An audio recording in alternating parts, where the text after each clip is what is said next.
Pues pillaba pitarrois con cepos, con llosetas. ¿Y qué les posaba esta comida? Les posaba, a les llosetes les posaven granes de trigo pels pinzans, pels cibaderos, i pels pitarrois les meteva un grillo o un llembrigo, i per les tordes, pels charros, per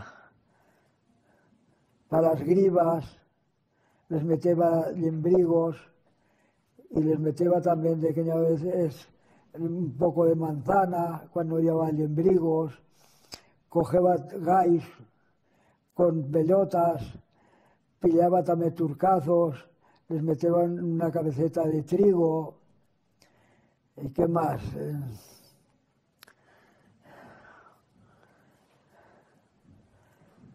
¿Y les posaban al caldo? Sí.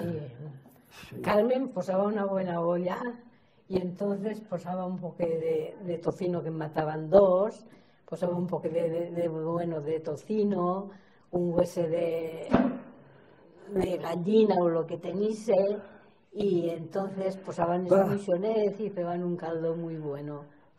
Con el gais. Pel dia de Sant José pillaven i feien un caldo tot de moixons. Sí, i una paella a veces també feien. I mirava de tenir una llebre també a casa, sí, que una vez tenia 3 llebres a casa el dia de Sant José, que les pillava con cepos. Sí.